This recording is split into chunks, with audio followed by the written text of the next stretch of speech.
माध्यमिक आचार्य बहाली में सबसे ज्यादा नुकसान math, physics, chemistry, biology, geography, history, economics वाले छात्रों को हो रहा है। यदि आपको माध्यमिक आचार्य बहाली में नुकसान से बचना है तो कुछ टिप्स एंड टेक्निक इस्तेमाल करना होगा जिससे आप बहाली में अटेंड हो सके, बहाली को क्रैक कर सके। नमस्कार दोस्तों, स्वागत है दापी की क्लासेस में। यदि आप हमारे चैनल पर नए तो चैनल को सब्सक्राइब करके बेल आइकन की घंटी को दबा दें। आपका एक सहयोग वीडियो बनाने में ऊर्जा का कार्य करता है। चलिए हम बात करते हैं माध्यमिक आचार्य से संबंधित कुछ टिप्स एंड टेक्निक के बारे में बात करते हैं जिससे आप बहाली में सफल हो सकते हैं।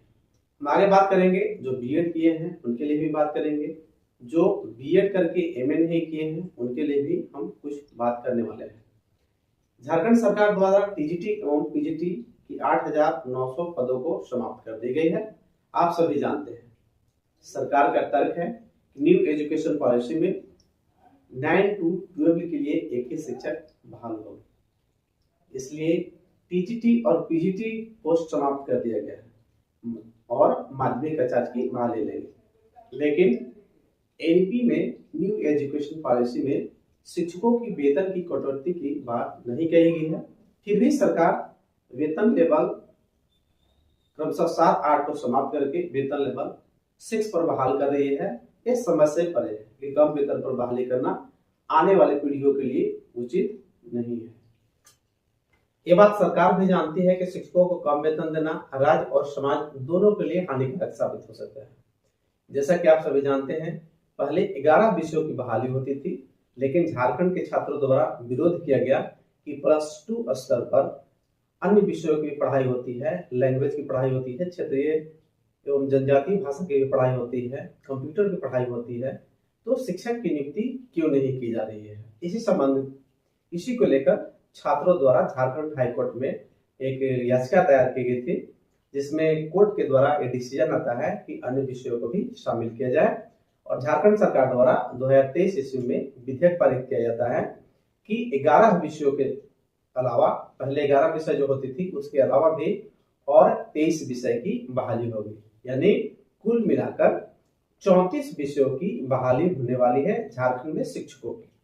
वर्तमान समय में झारखंड में जो बहाली होने वाली है माध्यमिक आचार्य के, वह 23 विषयों पर ही बहाली होने वाली है। जो सीटों का क्रम इस प्रकार है, आपने देखा भी होगा।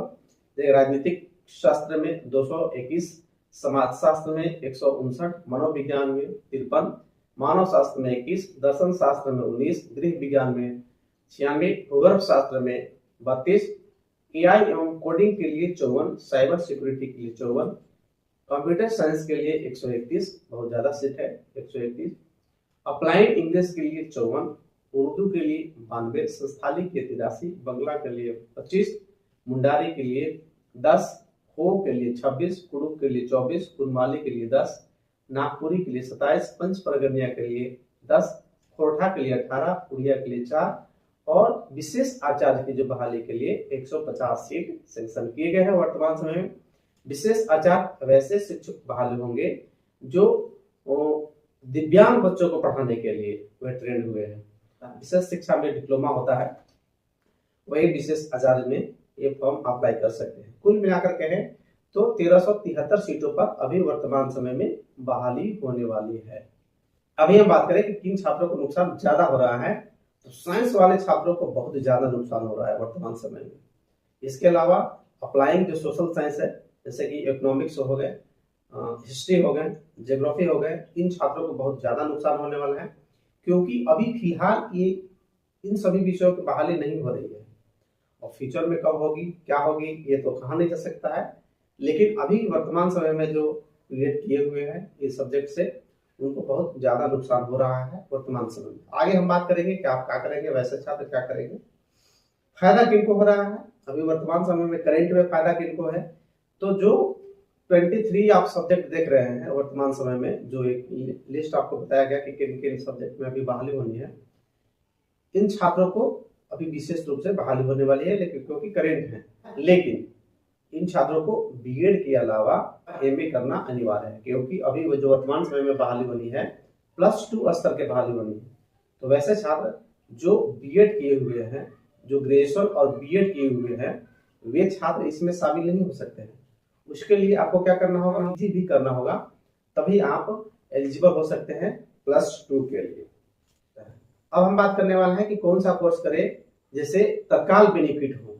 तो यदि आप ग्रेजुएशन है, बीएड है और आपको 23 विषयों में से किसी में आप पीजी किए हुए हैं, तो तत्काल आप तैयारी करना स्टार्ट कर दीजिए। यदि आप सिर्फ ग्रेजुएशन है, पीजी नहीं किए हुए हैं, तो आप तत्काल पीजी कर लीजिए, क्योंकि बहाली में अभी भी कुछ समय लग सकते हैं। तो अब प्रश्न आता है कि अब इतने जल्दी पीजी कहाँ से करें। तो बहुत सारे आपके पास ऑप्शन हैं।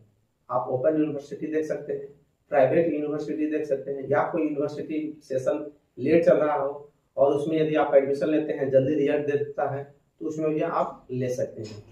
यदि किसी छात्र को पीजी करने में परेशानी हो और जल्दी करना है, वे आप मुझसे कांटेक्ट कर सकते हैं। इसके अगला हम बात करेंगे कि आप ग्रेजुएशन है, इन 23 विषयों के अलावा अन्य विषय आपका है, या हिस्ट्री है, इकोनॉमिक्स है, ज्योग्राफी है, और आप भी इस एग्जाम में अपीयर होना चाहते हैं, तो आप कोशिश कीजिएगा तो हो सकता है।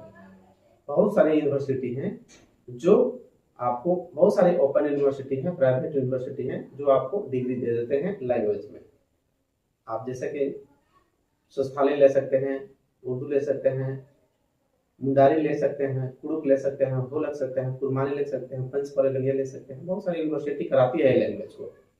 यदि आप लैंग्वेज को कर लेते हैं, प्लस में ग्रेजुएशन कर लेते हैं, तो आप इस एग्जाम में अपीयर हो सकते हैं। फिर से आपको बीएड करने की आवश्यकता नहीं है।